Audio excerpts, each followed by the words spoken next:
পয়গম্বর আদম নবী জান্নাতের মধ্যে ঘুম দিলেন। সুবহানাল্লাহ। এত আরামদায়ক ঘুম দিলেন, এত আরামদায়ক ঘুম দিলেন। আল্লাহ তাআলা তখন ওই পয়গম্বর আদম নবীর পাঁজর থেকে হাড্ডি নিয়ে নিলেন। সুবহানাল্লাহ। পাঁজর থেকে হাড্ডি নিয়ে মা হাওয়া আলাইহিস সালাতু ওয়াস সালামকে আল্লাহ তাআলা জান্নাতের মধ্যে সৃষ্টি করলেন। মা হাওয়া আলাইহিস সালাতু ওয়াস সালামকে সুন্দর করে সাজাইয়া আল্লাহ তাআলা জান্নাতের এক পাশে রেখে দিলেন। এরপরে পয়গম্বর আদম নবীর ঘুম ভেঙে গেল। ঘুম ভেঙে যাওয়ার পরে কত সুন্দর করে সাজানো রমণী একটি মহিলাকে দেখতে পাইলেন। আর আল্লাহ তাআলা পয়গম্বর আদম নবীর মধ্যে সব কিছু কায়সাত দান করে দিলেন।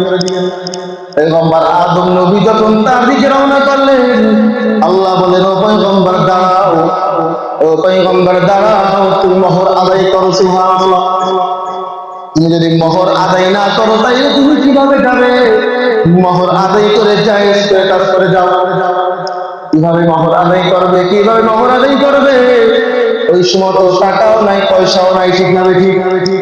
আমার আল্লাহ বলেন, ও পয়গম্বর আদম, আমার নবী মুহাম্মদ রাসূলুল্লাহ সাল্লাল্লাহু আলাইহি ওয়াসাল্লাম দুরূদ পড়ো। সুবহানাল্লাহ।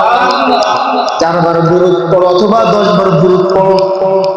কেমন নবী, কেমন নবী, কেমন নবী, আমার আপনার কেমন নবী, কেমন নবী দান করলে, যে নবী নাকি পয়গম্বর আদম নবী রিজকের মহারানা, এই শেষ নবী, তার উপর দুরূদ পড়তে বললেন।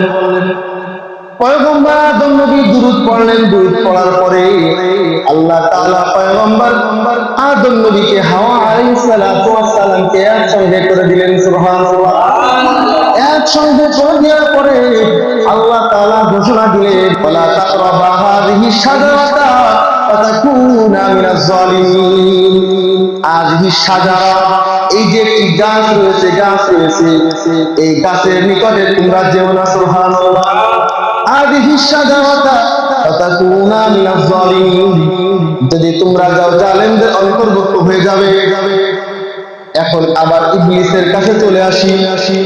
ইবলিসকে যখন বিতাড়িত আল্লাহ করে দিলেন, সিজদা করলো না, ঠিক না ঠিক? ইবলিস আল্লাহ তাআলার কাছে চাওয়া পাওয়া সব শেষ হয়ে গেল। সব শেষ হয়ে যাওয়ার পরে ইবলিস আল্লাহ তাআলার কাছে সমস্ত দুটা দেওয়ার ক্ষমতা পাওয়ার নিয়ে জান্নাতের গেটে চলে গেলেন। নাউজুবিল্লাহ। জান্নাতের গেটে যায় বাবা আদম আলাইহিস সালাতু ওয়াস সালামকে আর হাওয়া আলাইহিস সালাতু ওয়াস সালামকে দুটা দিতে লাগলেন।